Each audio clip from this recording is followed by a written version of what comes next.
It started as an ordinary night in the suburbs. Emily and Daniel had just put their 6-month-old daughter, Lily, to sleep. They were exhausted, like every new parent, but finally, for the first time in weeks, the house was quiet. Emily placed the baby monitor beside her on the nightstand. A faint hiss of static filled the room, a comforting sound she had grown used to. She smiled and whispered, "Finally, some peace."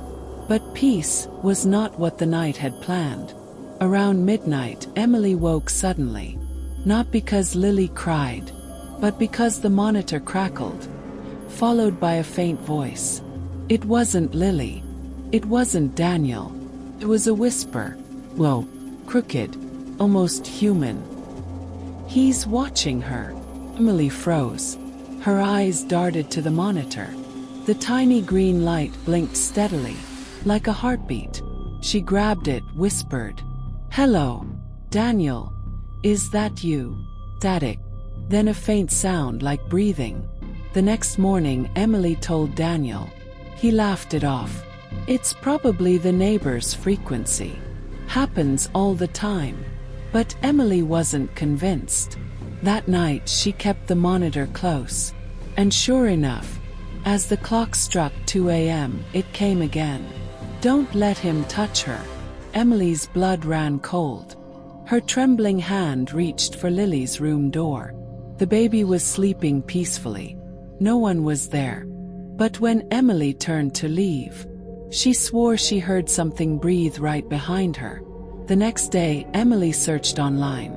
Forums, articles, parental blogs. Some said baby monitors can pick up radio signals. Others said they can pick up things not from this world. That night, Daniel insisted on checking it himself. He sat awake beside the monitor, half skeptical, half amused. At 2:14 a.m., his smirk faded. "Daniel!" The voice on the monitor knew his name. "She's not yours." Daniel stared at the screen. The baby was still asleep. Yet the voice grew louder, deeper. "Give her back before he comes for you." Daniel unplugged the monitor immediately. But the voice didn't stop. Kept speaking from the unplugged speaker. Terrified, they decided to record it. Daniel connected his phone to capture the monitor's feed. When they played it back the next morning, the voice was still there, clearer than before. A man's voice, older, crying, repeating the same sentence again and again. "My baby was taken. Give her back."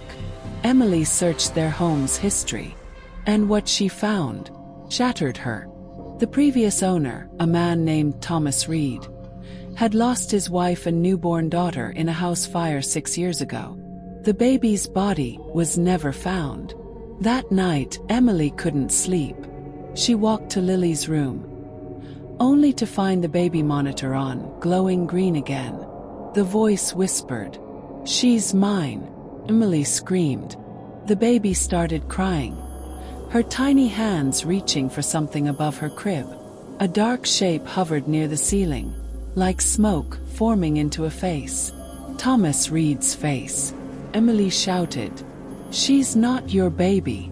Leave her alone." The lights flickered. The monitor burst with static. Then silence. Daniel rushed in. Lily was fine. But the crib's wooden edge had a black, burned mark. Perfect handprint. The couple moved out that very week.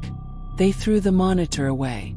But on their first night in the new apartment, Emily woke up again to a sound she'd never forget. Faint hiss. From the kitchen. She followed it slowly.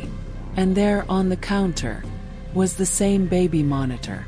The one they'd thrown in the trash. It turned on by itself, light blinking. You can't run from a father. The next morning, Daniel went to check on Lily. The crib was empty. The baby monitor beside it whispered softly, "She's home now." The screen flickered, showing not their baby's room, but the old burned nursery of Thomas Reed. Fade out. Static fills the screen. Then a final whisper. "Check your baby monitor."